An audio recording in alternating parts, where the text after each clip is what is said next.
നമസ്കാരം.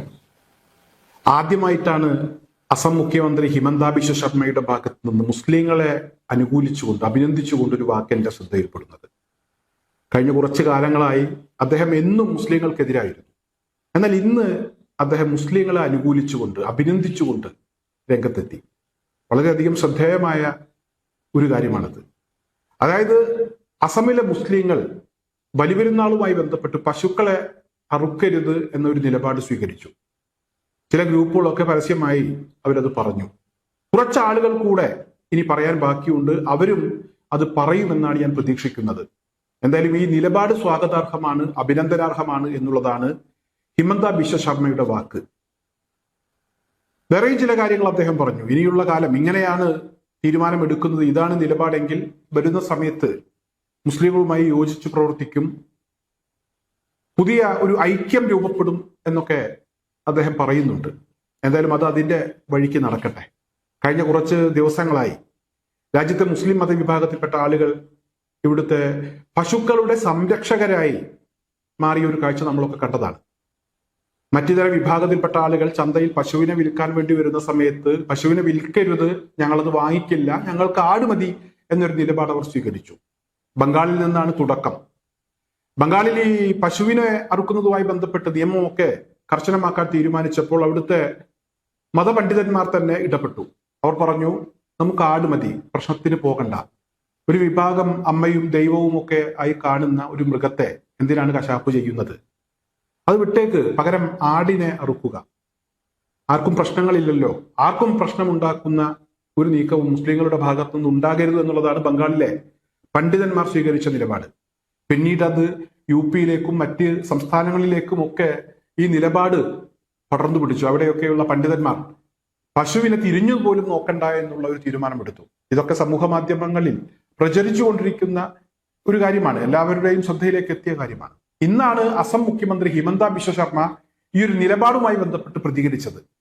എന്തായാലും എന്നെ സംബന്ധിച്ചിടത്തോളം ഞാൻ ആ ഒരു നിലപാട് കണ്ടപ്പോൾ, അദ്ദേഹത്തിന്റെ വാക്കുകളൊക്കെ കണ്ടപ്പോൾ അദ്ദേഹം തന്നെയാണോ പറയുന്നത് എന്ന് ഞാൻ ചിന്തിച്ചു പോയി. അങ്ങനെ സംഭവിക്കാനുള്ളൊരു സാധ്യതയില്ല, പക്ഷെ അത് സംഭവിച്ചു എന്നുള്ളതാണ്.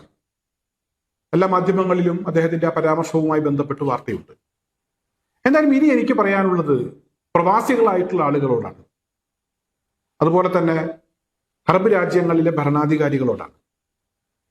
ഇവിടുത്തെ മുസ്ലിങ്ങൾ പശുവിനെ തിന്നണ്ട, അറുക്കണ്ട എന്നുള്ള ഒരു തീരുമാനമെടുത്തത്, പശുവിന്റെ സംരക്ഷകരായി മാറിയത് തീർച്ചയായും സഹോദര സമുദായത്തിൽപ്പെട്ട ആളുകളുടെ അമ്മയെ അല്ലെങ്കിൽ അവരുടെ ദൈവത്തെ നിന്ദിക്കരുത് എന്നുള്ള ഒരു ഉദ്ദേശം വെച്ചുകൊണ്ട് തന്നെയാണ്. പണ്ഡിതന്മാർ അത് വളരെ കൃത്യമായി പറഞ്ഞിട്ടുണ്ട്.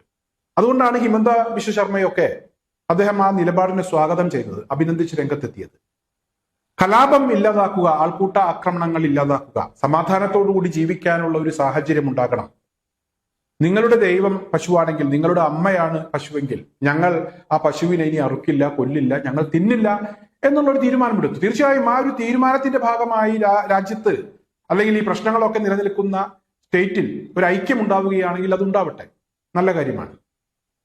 എന്തായാലും പ്രിയപ്പെട്ട പ്രവാസികളോട്, അതുപോലെ തന്നെ അറബ് രാജ്യങ്ങളിലെ ഭരണാധികാരികളോട് പ്രത്യേകം പറയാനുള്ള ഒരു കാര്യം എന്ന് പറയുന്നത്, നിങ്ങളും ഇക്കാര്യത്തിൽ പ്രത്യേകം ശ്രദ്ധ കാണിക്കണം എന്നുള്ളതാണ്. സമൂഹ മാധ്യമങ്ങളിൽ അത്തരത്തിലുള്ള ചില ആവശ്യങ്ങളും ഇപ്പോൾ ഉയർന്നു വരുന്നുണ്ട്. കാരണം ഇന്ത്യയിൽ നിന്ന് ഏറ്റവും കൂടുതൽ ഇത്തരത്തിലുള്ള പശുവിന്റെ മാംസം ഒക്കെ കയറ്റുമതി ചെയ്യുന്നത് ഗൾഫ് രാജ്യങ്ങളിലേക്കാണ്. ഈ ഗൾഫ് രാജ്യങ്ങളിൽ ഹലാൽ ഫുഡ് എന്ന സ്റ്റിക്കർ ഒട്ടിച്ച് അൽക്കബീർ എന്നും അതുപോലെ തന്നെ അത്തരത്തിലുള്ള ചില പേരുകളൊക്കെ ഇട്ട് ഗൾഫ് രാജ്യങ്ങളിലേക്ക് ഈ പശുവിനെ കൊന്ന് കയറ്റി അയക്കുന്നുണ്ട് എന്നാണ് അറിയാൻ കഴിയുന്നത്. ആരോ ആകട്ടെ, ചില മുസ്ലിം നാമധാരികളും അങ്ങനെ കയറ്റി അയക്കുന്നുണ്ട്. അതുപോലെ തന്നെ രാജ്യത്തിന്റെ വിവിധ സ്റ്റേറ്റുകളിൽ നിന്ന് മറ്റിതര വിഭാഗത്തിൽപ്പെട്ട ആളുകളും അങ്ങനെ പശുവിനെ കയറ്റി അയക്കുന്നുണ്ട്. പ്രവാസികളും അതുപോലെ തന്നെ അറബികളും ഒക്കെ പരമാവധി ഈ ഒരു കയറ്റുമതിയെ പ്രോത്സാഹിപ്പിക്കാതിരിക്കുക.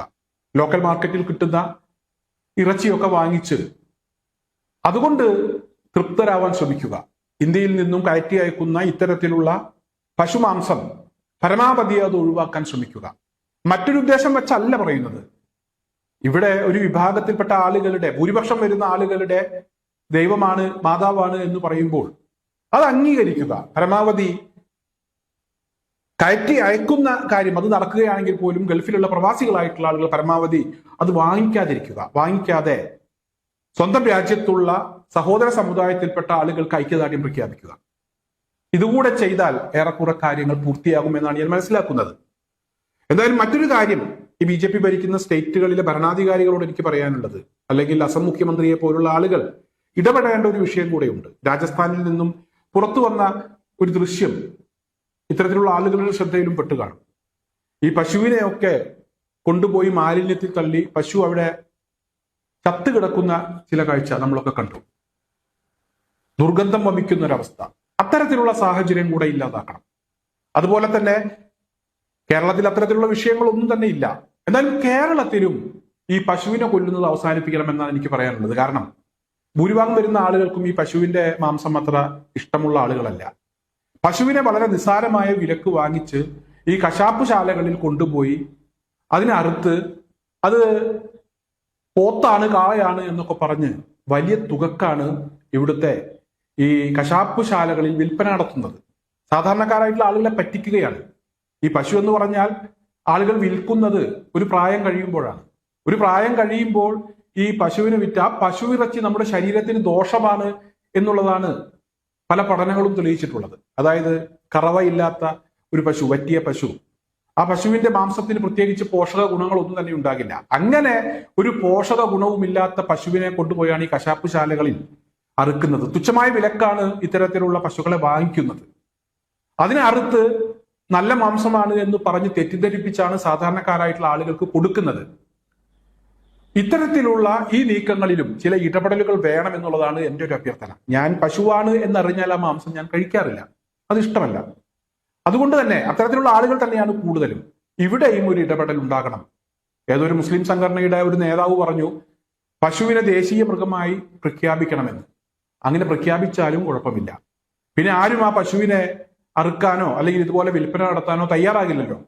അതുകൂടെ ഒന്ന് പരിഗണിക്കണം. ആ ഒരു വിഷയത്തിൽ കൂടെ ഒരു ഇടപെടൽ നടത്തണമെന്നാണ് ഹിമന്ത ബിശ്വ ശർമ്മയെ പോലുള്ള രാജ്യത്തെ ഒരു ഭരണാധികാരിയാണ്, അസം മുഖ്യമന്ത്രിയാണ്, അതുപോലുള്ള യോഗി ആദിത്യനാഥിനെ പോലുള്ള ആളുകളോട് എനിക്ക് ഈ ഒരു സമയത്ത് അഭ്യർത്ഥിക്കാനുള്ളത്.